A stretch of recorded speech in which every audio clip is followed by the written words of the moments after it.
Bismillahirrahmanirrahim.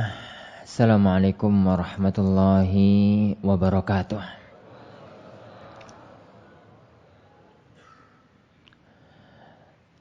Innal hamdalillah nahmaduhu wa nasta'inuhu wa nastaghfiruh wa na'udzu billahi min syururi anfusina wa min sayyiati a'malina.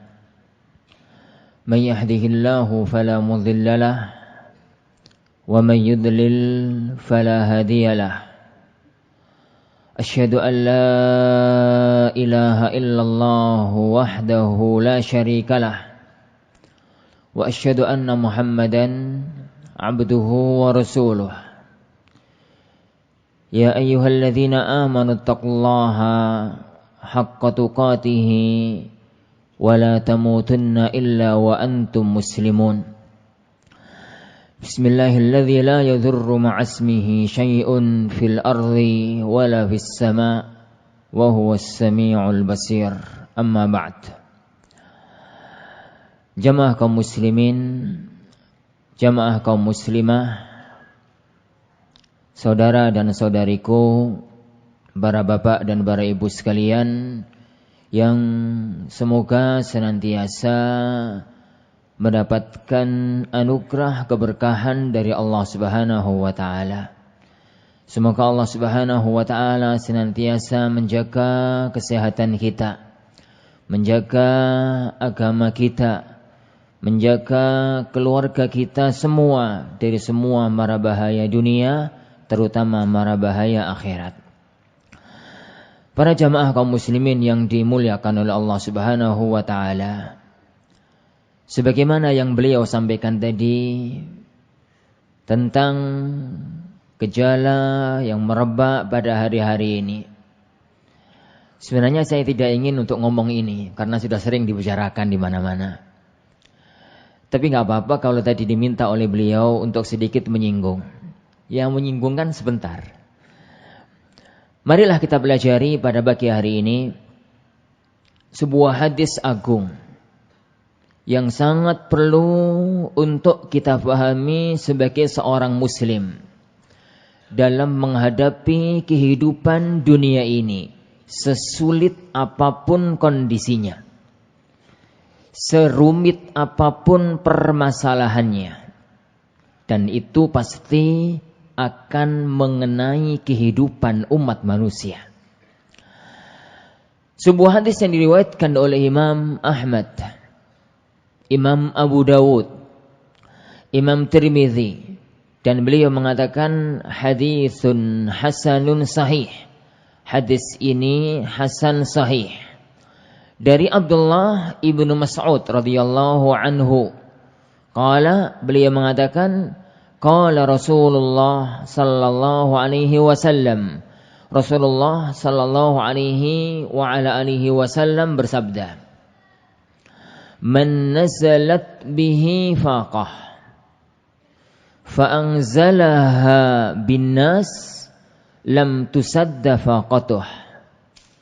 Wa man nazalat bihi faqah fa anzalaha billah fayushikullahu lahu birizqin ajilin au ajilin." Man nazalat bihi faqah, barang siapa yang menimpa kepadanya faqatun, kondisi yang sulit, kondisi yang pelik, kondisi yang rumit, fa anzalaha bin nas, lalu kondisi itu dia pasrahkan, dia serahkan, dia wadulkan, dia jadikan bin nasi, kepada manusia. Lam tusadda faqatuh, maka niscaya kesulitannya enggak akan pernah terselesaikan. Wa man nazalat bihi faqah, adapun yang tertimpa faqah, kesulitan, kerumitan, kepelikan hidup, fa anzalaha billah, lalu dia turunkan, dia serahkan, dia pasrahkan kepada Allah. Fayushikullahu lahu birizqin ajilin aw ajil.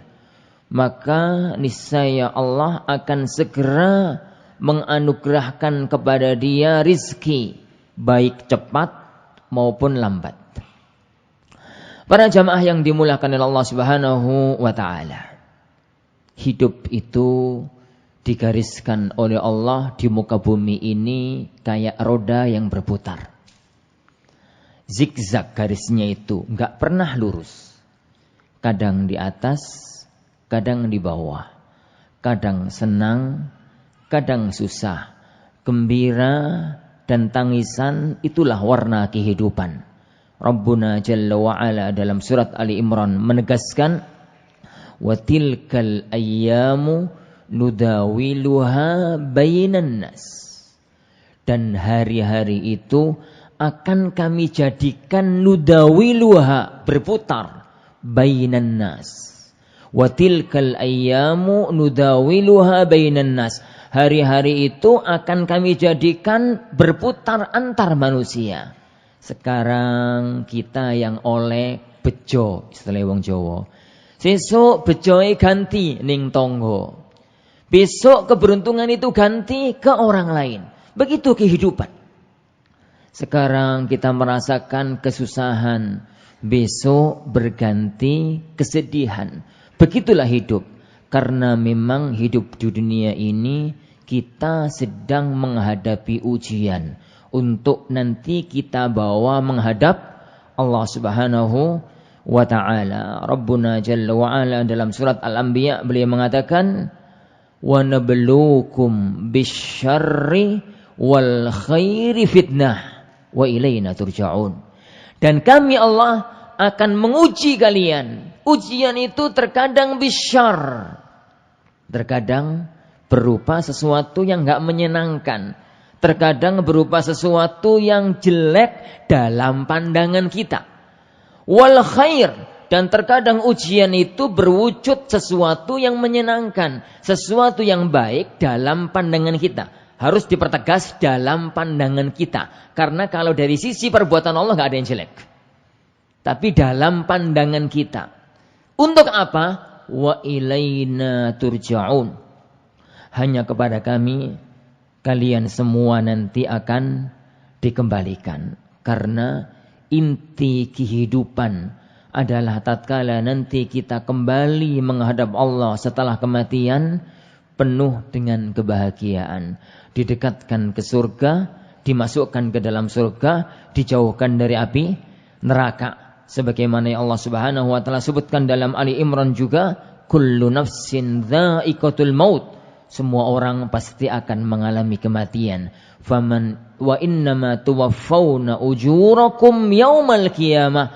Semua balasan dan semua pahala kalian akan dibayar cash sempurna nanti pada hari kiamat. Apa intinya? Faman zuhziha 'anil nar.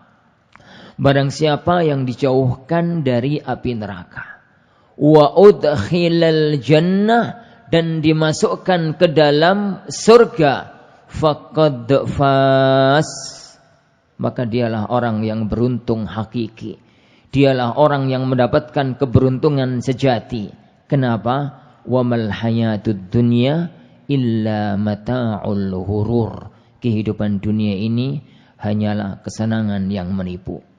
Para jamaah yang dimuliakan oleh Allah Subhanahu wa taala. Oleh karena itu, berangkat dari fakta ini, maka seseorang itu tidak akan pernah terhindar dari satu fakta kehidupan. Mesti pernah mengalami faqah. Apa tadi faqah? Kesulitan, kepelikan hidup, kerumitan. Bisa jadi wujudnya ekonomi. Susah dolek duit. Kerja sudah dari pagi sampai malam, banting tulang, banting kepala, peringas keringat, peras darah. Tetap belum cukup. Bisa jadi wujudnya itu bukan ekonomi. Ekonomi mapan. Masya Allah, status di kantor lumayan bagus. ekonomi bagus, tapi masalahnya adalah kesehatan. Sakit-sakitan terus, tergantung hidupnya kepada konsumsi obat. Bisa jadi ekonomi mapan, kesehatan bagus, tapi masalahnya rumitnya hidup rumah tangga. Duwe bojo nyusano ati, duwe anak nglarakno pikir. Susah hidup. Ini terkadang masalahnya lain. Satu dengan dua orang itu masalahnya kan beda, tapi itu mesti ada. Kadang-kadang sekupnya kecil pribadi, kadang-kadang sekupnya itu membesar keluarga, kadang-kadang sekupnya itu membesar banget. Corona. Hari-hari ini kan corona. Karena disuruh ngomong corona, ya nggak apa-apa ngomong corona.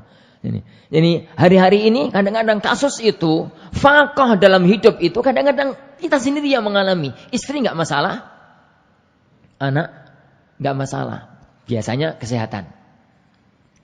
Kadang-kadang kasusnya itu adalah ekonomi. Ekonomi kan masalah keluarga, bukan masalah pribadi. Masalah keluarga.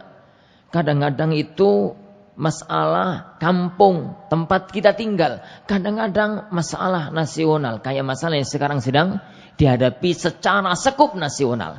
Tapi masalahnya sama. Faqah. Maka dalam hadis tadi, Rasulullah SAW membagi manusia tatkala mendapatkan faqah. Tatkala tertimpa faqah, tertimpa musibah, tertimpa masalah yang rumit, tertimpa masalah yang berat dalam kehidupan, manusia dibagi Rasulullah menjadi dua kelompok. Kelompok yang pertama, apa tadi? Man nazalat bihi faqah, fa'angzalaha binnas.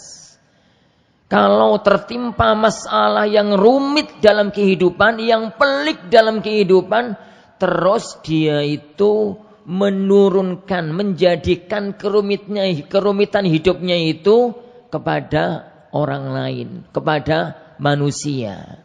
Dia pasrahkan, dia sandarkan hanya kepada manusia. Baik manusia itu dirinya sendiri. Masalah rumit, gampang, sopo aku. Aku punya kekuasaan, aku punya kekuatan, aku punya kekayaan, aku punya segalanya. Dia memasrahkan solusi hidupnya kepada dirinya sendiri. Nah, dia kan manusia. Bisa jadi dia nggak punya kekuatan dan dia memasrahkan urusan kerumitnya hidup kepada orang lain, menggantungkan urusan hidupnya kepada orang lain. Wes, ini Pak Bupati mati urip urusan kula tak serahkan jenengan. Yani atau kepada bosnya, atau kepada apa, pasrah apapun urusannya dia sudah pasrahkan kepada orang lain dan dia tidak teringat bahwasanya di sana ada Allah Subhanahu wa taala. Atau ada yang lebih parah daripada itu. Dirinya enggak mampu, dia juga enggak menyerahkan kepada orang lain yang enggak lebih mampu, enggak. Tapi penggawaian yang ngeluh enggak jelas. Ini di FB sama di status WA. Kan penggawaiannya sebagian orang sekarang itu semacam itu toh. Akhir bulan duitnya mepet, mangan itu sego, nasi sama kerupuk karo sambel. Ngono kok difoto, jebret. Terus dimasukkan status menu akhir bulan. Ono sing lucu. Ono wa asin belekan iku lho, Pak. Belek jadi dua. Jebret ngono. Munculnya ikan berkepala dua, tanda sudah akhir bulan. Faya subhanallah. Untuk apa itu? Ngeluh. Untuk siapa? Untuk ditunjukkan kepada semua orang. Saya sedang punya masalah ekonomi. Saya sedang punya masalah ekonomi. Kecelakaan, sikile kesandung. Ngono ku lho di foto. Ini. Dimasukkan status, ini lihat kaki saya sedang berdarah. Ini padahal teman-temannya terus mau ngapain? Itu namanya anzalaha binnas. Dia serahkan urusan itu kepada orang. Apa kata Rasulullah sallallahu alaihi wasallam? Lam tusadda faqatuh. Jangan harapkan kasusnya, masalahnya itu akan tuntas dan selesai. Kenapa? Manusia itu kan sudah sering saya katakan di majelis kita, lemah, bodoh, zalim. Manusia itu disifati oleh Allah pertama lemah, wa khuliqal insanu dha'ifa. Manusia itu tercipta dalam kondisi lemah. Yang kedua, manusia itu enggak punya kekuatan apa-apa, fakir. Rabbuna Jalla wa'ala berfirman, ya ayyuhan nas, antumul fuqara'u ilallah, wallahu huwal ghaniyul hamid. Yani wahai sekalian manusia, kalian itu orang-orang yang fakir. Kalian itu orang-orang yang enggak memiliki kekuatan apa-apa di hadapan Allah Subhanahu wa taala. Allah lah yang maha kaya, Allah lah yang maha terpuji. Kasus lain, manusia itu punya jatah umur. Jenengan punya kasus. Jadi kemudian hidupnya itu menyerahkan urusan total. Pokoknya kalau nggak ada orang ini aku gak bisa berbuat apa-apa. Semua urusan diserahkan kepada dia. Besok mati. Ya entah kecelakaan, entah apa orang tersebut. Urusannya kalang kabut. Manusia itu punya ajal. Kullu nafsin dha'iqatul maut. Dan ingat para jemaah sekalian, manusia itu pikirannya gampang berubah. Sekarang dia senang bantu jenengan. Yani semangat bantu urusannya jenengan. Tiba-tiba nanti sore ada berita miring tentang jenengan, besok dia berubah. Bisa terjadi? Sangat mungkin. Sangat mungkin. Karena hati manusia itu dinamakan hati itu bahasa Arabnya kan qalb, gitu ya. Qalb itu yusammal qalbu qalban litaqallubi. Jadi qalb atau yang biasa kita terjemahkan dengan hati dinamakan dengan hati itu karena berbolak-balik. Pagi senang, sore benci, sore senang, pagi benci. Begitu wajar dalam kehidupan. Makanya kan dalam hadis riwayat Imam Ahmad seingat ana, Rasulullah sallallahu alaihi wasallam mengatakan, nek benci orang, benci sewajarnya. Nek cintai orang, cintai sewajarnya. Bisa jadi berbalik loh. Ahbib habibaka haunamma asa ayyakuna baghidhaka yaumamma. Kalau memang menyintai orang sewajarnya dalam koridor syar'i. Karena bisa jadi engkau akan membencinya suatu ketika nanti. Cintailah orang sewajarnya. Bencilah orang sewajarnya. Sesuai dengan koridor syar'i. Bisa jadi engkau akan mencintainya suatu ketika nanti. Oleh karena itu, ini kelompok manusia yang pertama. Taib. Kelompok manusia yang kedua. Apa tadi kata Rasulullah sallallahu alaihi wasallam? Man nazalat bihi faqah. Barang siapa yang tertimpa kerumitan hidup. Fa'anzalaha billah. Lalu dia pasrahkan urusan itu kepada Allah Subhanahu wa taala. Fayushikullahu lahu birizqin ajilin aw ajil. Maka Allah akan segera memberikan kepada dia anugerah rezeki, anugerah ajil yang cepat, aw ajil atau tertunda. Para jamaah yang dimulakan Allah Subhanahu wa taala. Apa makna menyerahkan urusan kepada Allah Subhanahu wa taala? Apakah maknanya pasrah tok? Tidak. Makna dari menyerahkan urusan kepada Allah Subhanahu wa taala itu menggabungkan antara tiga hal. Apa? Doa, ikhtiar, dan tawakal. Doa, ikhtiar, tawakal. Doa, iya, kita serahkan urusan kita kepada Allah. kita berdoa kepada Allah Subhanahu wa taala, kita berdoa kepada Allah semoga Allah Subhanahu wa taala segera memberikan kepada kita jalan keluar yang terbaik dengan doa-doa yang syar'i. Karena segala sesuatu itu berada di dalam genggaman kekuasaan Allah Subhanahu wa taala. Manusia itu dengan segala kemampuannya itu hanya mampu berusaha. Intinya, pokoknya adalah Allah Subhanahu wa taala. Dalam dunia kesehatan, dokter itu berusaha mengobati. Yang memberikan kesembuhan itu Allah Subhanahu wa taala. Ekonomi, usaha, kerja itu jalaran untuk mendapatkan kekayaan. Tapi pemberian kekayaan itu adalah murni Allah Subhanahu wa ta'ala. Orang itu berusaha untuk mempunyai anak, itu usaha. Tapi yang memberi anak, menganugerahi anak adalah Allah Subhanahu wa ta'ala. Hidup ini di bawah kendali kekuasaan Allah Subhanahu wa ta'ala. Allah itu kalau sudah berkehendak, tidak ada satupun yang mampu menghalangi. Idza arada syai'an ayyaqula lahu kun fayakun.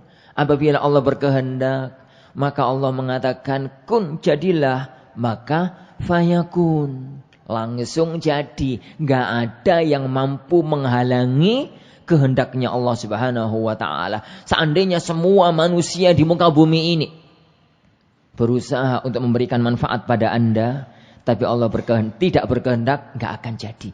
Seandainya manusia di muka bumi ini berjuang dan berusaha untuk memadharatkan Anda, tapi Allah tidak berkehendak, enggak akan kena. Bukankah begitu yang disabdakan oleh Rasulullah SAW dalam Sahih Muslim? Wa'lam annal insa wal jin law ijtama'u ala ayyafanfa'uka la yanfa'uka bisyai'in illa bisyai'in qad katabahu Allahu lak. Ketahuilah, seandainya manusia dan jin mereka itu sepakat bau membau, yakni untuk memberikan manfaat kepadamu, gak mungkin kecuali manfaat itu sudah Allah gariskan untuk kamu. Sudah Allah gariskan untuk kamu. Yang kedua, kata Rasulullah SAW, walau ijtama'u, seandainya mereka itu sepakat bahu-membahu, ala ayyadhurruk, untuk memadharatkan kamu, menimpakan bencana kepadamu, la yadhurruka illa bisyai'in qad katabahu Allahu 'alaik. Mereka tidak akan mampu memadharatkan kamu kecuali dengan sesuatu yang sudah Allah takdirkan bakal menimpamu. Itu yang pertama para jamaah Allah Subhanahu wa taala. Doa kepada Allah Subhanahu wa taala. Karena itu adalah tanda kita itu fakir, kita itu butuh kepada Allah Subhanahu wa taala. Dan jangan terlalu penting untuk ngurusi diterima, dikabulkan atau tidak. Karena doa itu sendiri ibadah. Ad-du'a huwal ibadah. Doa itu ibadah. Yang pasti nek doane bener, tata carane bener, yang dilakukan bener, yang didoakan bener, pasti Allah kabulkan. Ud'uni astajib lakum. Berdoalah kalian kepadaku, niscaya akan aku kabulkan. Orang berdoa itu digambarkan, kata Imam Ibnu Qayyim Jauziyah rahimahullahu taala, kayak orang sedang memanah. Ada sasaran, ada orang, ada busur, ada panah. Kapan anak panah itu kalau melesat tepat ke sasaran pada titik yang diinginkan? Kapan? Nek wonge iso manah, nek busure lurus, terus anak panahnya itu benar dan orangnya kuat. Itu toh. Nek salah satu dari unsur ini nggak ada, anak panah itu meleset, nggak tahu melesetnya kemana. Wong busure bagus, anak panahnya bagus, yang megang panah Gak bisa manah. Ya sama aja. Yani bisa manah tapi tatkala itu lengannya sedang sakit gak iso narik. Ya sama aja. Yani orangnya pinter, anak apa itu kekuatannya bagus, anak panahnya bengkong, sama aja. Apa maknanya? Yang kita tuju adalah Allah Subhanahu wa ta'ala. Kalau orang yang berdoa itu benar, orang saleh. Kemudian doa yang dia tujukan itu benar. Dan kekuatan doa itu melesat ke atas. Maka niscaya dia akan dikabulkan oleh Allah Subhanahu wa ta'ala. Itu yang pertama. Yang kedua, ikhtiar. Doa tok enggak lah. Wong innallaha la yughayyiru ma biqaumin hatta yughayyiru ma bi anfusihim. Allah itu tidak akan merubah kondisi sebuah kaum sampai mereka berusaha sendiri merubah nasib mereka. Apa gambarannya? Usaha. Apapun. Usaha. Dan usaha itu ada dua. Usaha yang sifatnya kauni qadari. Usaha yang sifatnya manusiawi, duniawi. Yang kedua ada usaha yang sifatnya syar'i. Contohnya begini Pak. Contoh gampangan aja. Kalau kita bicara dunia ekonomi. Menghasilkan uang gitu ya. Usaha itu ada yang sifatnya nampak di permukaan. Saya ini pintar masak. Ini masak enak. Usahai apa? Ya buka kuliner. Buka ini. Bagaimana caranya agar laris? Cari tempat yang strategis. Ojo cari tempat di pinggir hutan. Jadi cari tempat yang strategis. Bagaimana caranya laris? Penampilannya bagus. Kemudian warungnya bersih. Kemudian pelayanannya bagus. Diharapkan laris. Diharapkan laku. Itu namanya usaha kauni qadari. Tapi apakah usaha cukup di situ? Tidak. Di sana ada usaha-usaha lain yang itu dibalik tabir. Usaha yang sifatnya keimanan. Semacam orang itu kalau semakin bertakwa, bukankah rezekinya dijamin oleh Allah? Wa may yattaqillah yaj'al lahu makhraja wa yarzuquhu min haitsu la yahtasib. Barang siapa yang bertakwa kepada Allah, maka Allah akan memberikan kepada dia jalan keluar dan akan memberikan rezeki dari arah yang tidak dia sangka-sangka. Taib, menjelang musim hujan. Biasanya nih hujan itu terus banjir. Usaha itu ada dua. Usaha kauni qadari. Yang dilakukan apa? Pertama, gawe got sing bagus. Ini ada got yang sudah bagus, kotor dibersihkan. Jalan-jalan yang menyumbat aliran air sampai ke laut diselesaikan. Kemudian ada tanaman-tanaman hijau digalakkan. Itu namanya usaha. Ben gak terjadi banjir.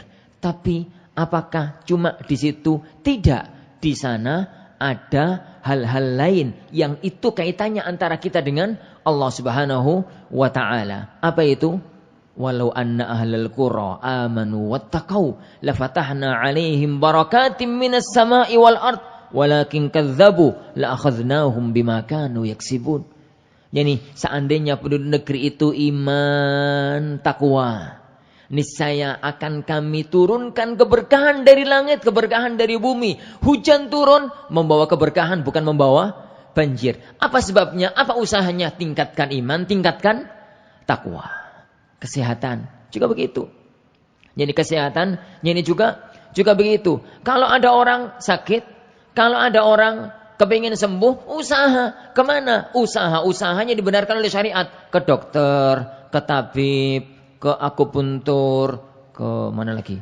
Kemana lah? Herbal, kemana-mana usaha-usaha yang semacam itu. Karena memang kita diperintahkan untuk berusaha. Tapi usaha tok murni gitu ngandalkan itu tok bener salah.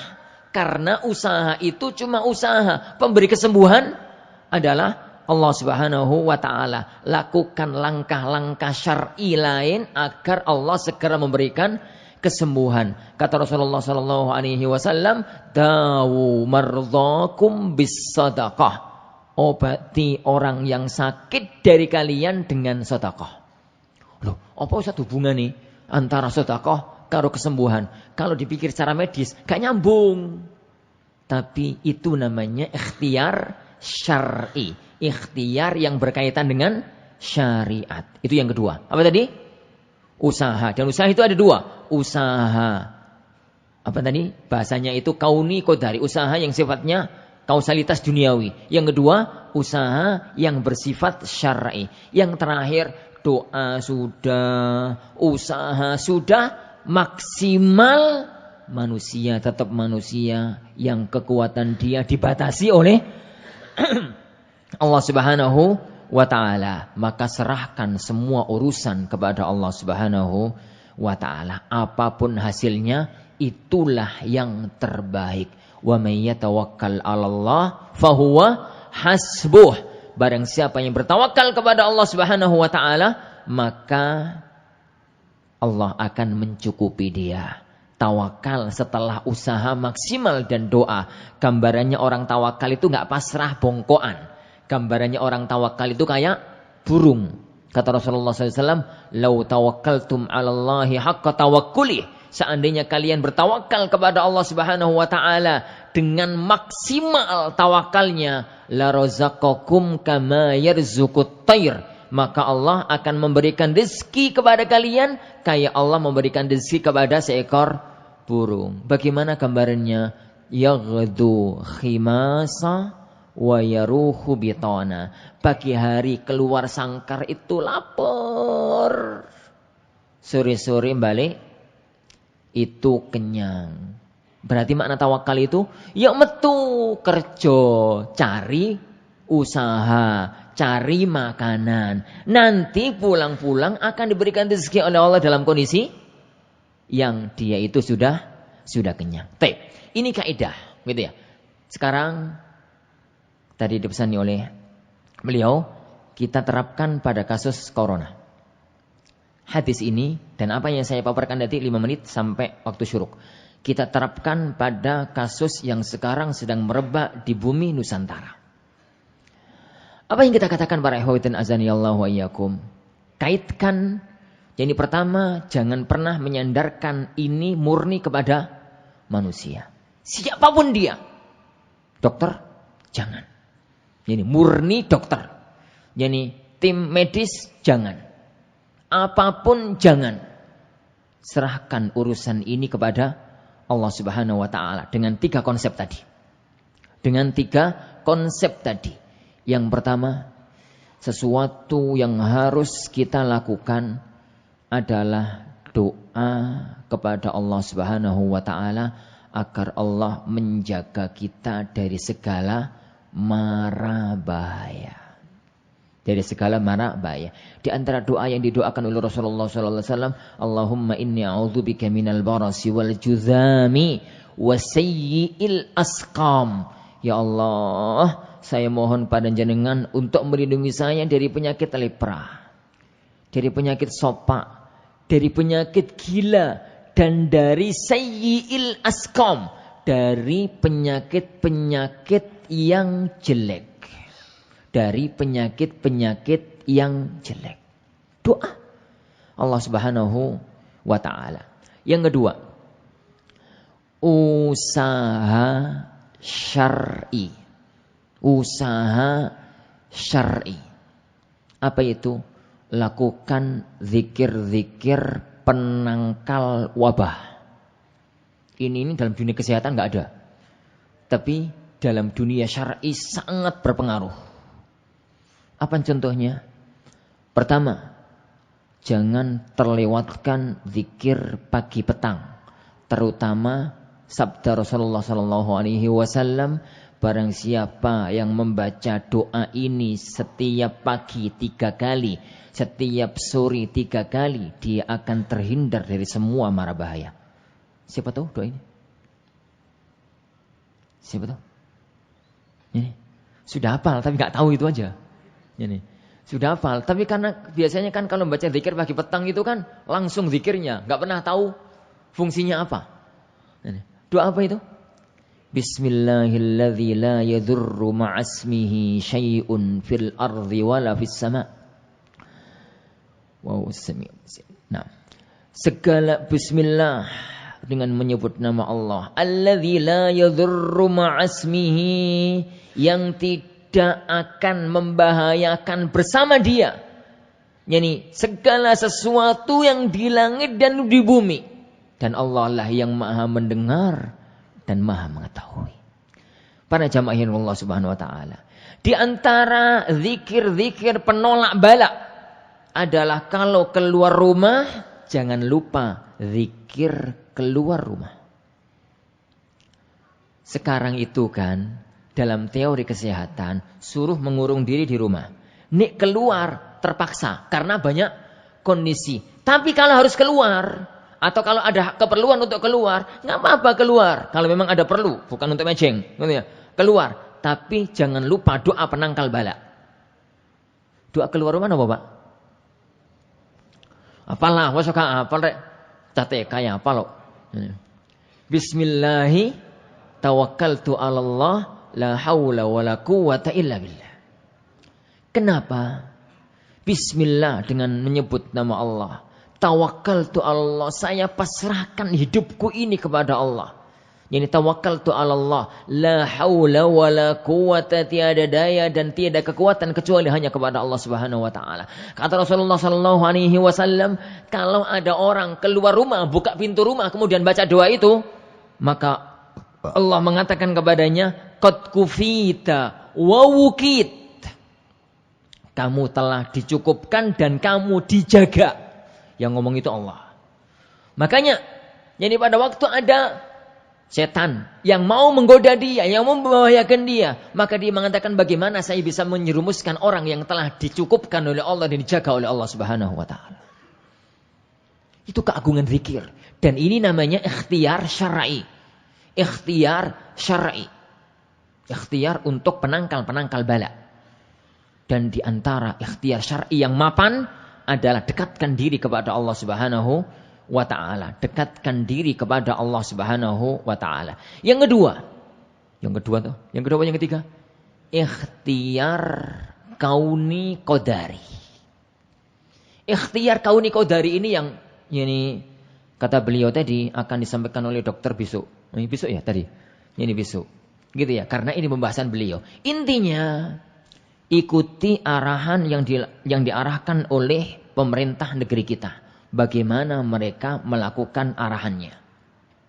Jadi untuk melakukan usaha maksimal. Usaha maksimal. Bagaimana dengan salaman? Bagaimana dengan salaman? Salaman itu para jamaah yang dimuliakan Allah Subhanahu wa taala merontokkan dosa. Tapi kondisi semacam ini, lihat pada titik kondisinya. Lihat pada titik kondisinya. Kalau memang dia itu memang sedang terkena penyakit. Orang itu. Dia sendiri sedang terkena penyakit. Dan dia tahu bahwasanya dia berpenyakit. Maka jangan salaman dengan siapapun. Kenapa?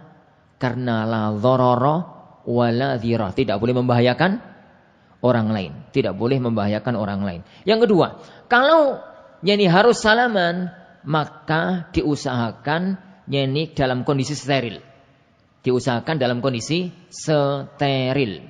Yang ketiga, kalau sudah dalam kondisi yang parah, kemudian pemerintah Kabupaten Lamongan mengatakan mulai detik ini kami harapkan kepada semua orang kalau mau segur tapa pakai syukut, jangan pakai salaman, apalagi sampai pelukan dan macam-macam. Ikuti aturan pemerintah.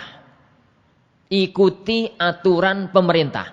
Kenapa? Dalam kondisi-kondisi semacam ini mengikuti aturan pemerintah wajib. Kenapa? Untuk menjaga maslahat yang lebih besar. Al-maslahatul ammah muqaddam minal maslahah al-khassah. Maslahat umum dikedepankan dibandingkan maslahat khusus. Terakhir, kalau doa sudah, doa. Kemudian usaha tangkal bala. Yang ketiga, usaha medis, gitu ya. Dan yang dilakukan oleh pemerintah maksimal sudah. Terakhir, serahkan urusan kepada Allah. Malaikat maut gak pernah salah alamat. Serahkan urusan kepada Allah. Malaikat maut atau yang kita kenal dengan Israel, tidak pernah salah alamat. Ajal itu 50.000 tahun sebelum Allah menciptakan langit dan bumi sudah pasti. Tatkala kita dalam rahim ibu kita, itu Allah sudah memerintahkan malaikat untuk menulis beberapa hal. Salah satunya ajalih, menulis ajalnya. Jadi pasti kalau ada orang ditakdirkan selamat, dia akan selamat. Kalau ini itu. Tapi terakhir saya mohon satu hal yang orang yang meninggal dunia karena penyakit ini, itu banyak kemungkinan. Jadi jangan samakan. Pokoknya nikmati corona berarti wong jelek. Ciri sopo. Penyakit ini itu bukan pertama kali di dunia. Di zaman sahabat sudah pernah terjadi penyakit ganas. Ribuan orang, bahkan kalau nggak salah ratusan ribu orang meninggal dunia. Penyakit ta'un. Ta'un Amwas terjadi di masa pemerintahan Umar bin Khattab radhiyallahu an. Jadi salah satu di antara yang meninggal dunia dalam kasus itu adalah Abu Ubaidah ibnul Jarrah. Jadi kalau sampai terjadi ta'un, penyakit mengganas semacam ini, kemudian sampai ada orang meninggal dunia dan dia sudah melaksanakan semua syariat-syariat agama dalam masalah ini, kalau dia meninggal dunia, kita harapkan dia termasuk orang-orang yang mati syahid. Tapi nggak semua orang yang mati karena ta'un syahid. Jadi orang muslim yang wafat karena ta'un, dia itu sudah menjalankan syariat dengan baik, tidak berusaha menularkan ke orang lain, menjaga kesehatannya, kemudian dia ridha dan sabar, maka dia akan meninggal dunia dalam kondisi syahid. Semoga Allah Subhanahu wa taala menjaga diri kita, menjaga keluarga kita, menjaga masyarakat kita dari semua mara bahaya dunia dan semua malapetaka. Jadi alam akhirat nanti hanya kepada Allah kita bergantung, hanya kepada Allah Subhanahu wa taala kita kita mengeluh, dan hanya kepada Allah Subhanahu wa taala kita menyerahkan urusan dunia dan urusan akhirat kita. Kita akhiri majelis kita. Semoga Allah Subhanahu wa taala menganugerahkan kepada kita kebaikan dunia dan kebaikan akhirat. Subhanakallahumma bihamdik asyhadu an la ilaha illa anta astaghfiruka wa atubu ilaik. Wa sallallahu wa sallama wa baraka ala nabiyyina Muhammad. Assalamualaikum warahmatullahi wabarakatuh.